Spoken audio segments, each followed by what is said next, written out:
Welcome back to my channel, Farmer Training Solutions.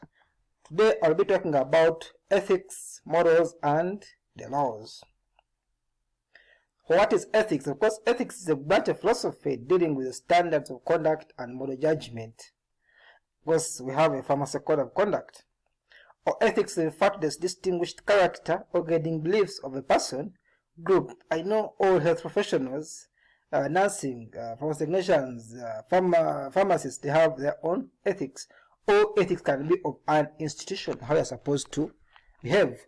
Morals is concerned with the principles of right and wrong, the good and the bad of human character. Laws is a system of rules that regulate the actions of members and is enforced by penalties. What are the laws which govern the pharmacy practice in Uganda that we should be aware of? We have the Allied Health Professionals Act for the pharmacy technicians, the Pharmacy and Drugs Act for the pharmacists, National Drug Policy and National Drug Authority Act 1993, the Penal Code Act. Now, the Penal Code Act is not taught in school. However, it is one of the most important laws we all are supposed to know.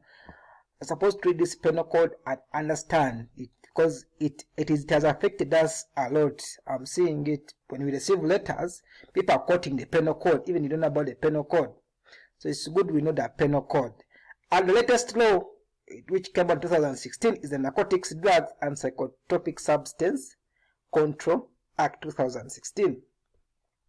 Other definitions can be obligations. So what is an obligation? Of course, an obligation is a social responsibility in which one is expected to offer and deliver in order to fulfill the code of conduct. Under each code of conduct, we have this obligation. In order to fulfill the code of conduct, there's some obligation you're supposed to fulfill. Values, these are the principles that control the behavior of given professionals, and all of us have customs or beliefs depending on our community, religion, even culture. Now, when the delivery of pharmacy services affects one's customs, it is called a dilemma, and these ones are common. So the ethical principles, beneficency, this means doing and promoting good or promoting health. And maleficence, this means avoid doing harm. You must not cause injury or suffering to the clients. Respect autonomy, allowing clients to have a right in make decisions for themselves. Justice, this is being fair and equitable in the provision of pharmacy services. Informed consent, when a client agrees to receive professional services based on information you have provided. It is important before you ask for consent, you tell the client the implication of the services you have to offer. This one is common mostly in surgeries for professionals like doctors. Before any operation, you have to first tell this client that this is what will happen. So do you agree? However, we have formal, where the patient understands the information, and implied in the case of emergencies and unconscious patients. Confidentiality. In healthcare practice, it is a requirement that health professionals keep the information obtained in the core practice. Now, this is one of the ways that anyone can come to the health professionals and explain their health problems, because they know that you keep mum. However, sometimes always you can be compelled to release this information in case there is a court order, or in case the information is likely to cause harm to the society. You're supposed to inform the authorities. Paternalism, this is an older approach to autonomy involving healthcare practitioner utilizing his or her knowledge to decide what is the best for the patient. Do this, do this, do this. However, nowadays we're having concordancy, where a client and a health professional agree to take part in a health service. It is good to involve both parties.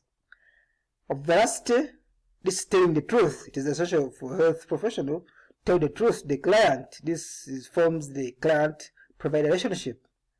Fidelity, we have to always be faithful to our commitments. If you say I'm going to do something, ensure you do it.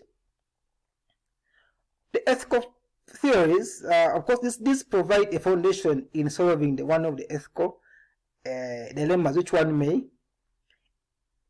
may face during practice. There are 4 ethical principles. We have deontology, teleology, rights, and virtue. Let me define them briefly. Deontology is this states that individuals should adhere to the obligation and duties when engaged in decision. You have to adhere to the obligations in the code of conduct if in case you are supposed to doing these dilemmas. Australian or teleology, this is based on the ability to predict the consequences of an action. You predict what may happen and you tell the client earlier, or that is judging whether the action is right or wrong.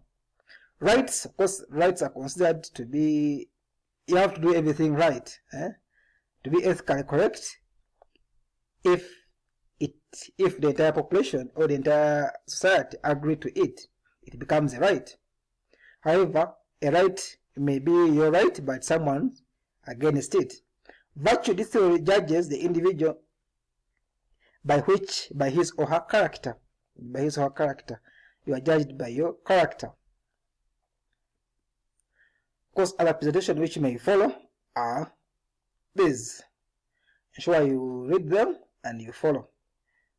Thank you for listening to me and watching the presentation. That is me, Wilson. This has been brought to you by M Farmer Trading Solutions. You can contact us for more clarity or for more information, and subscribe to our channel. Like the video, leave a comment. Thank you very much.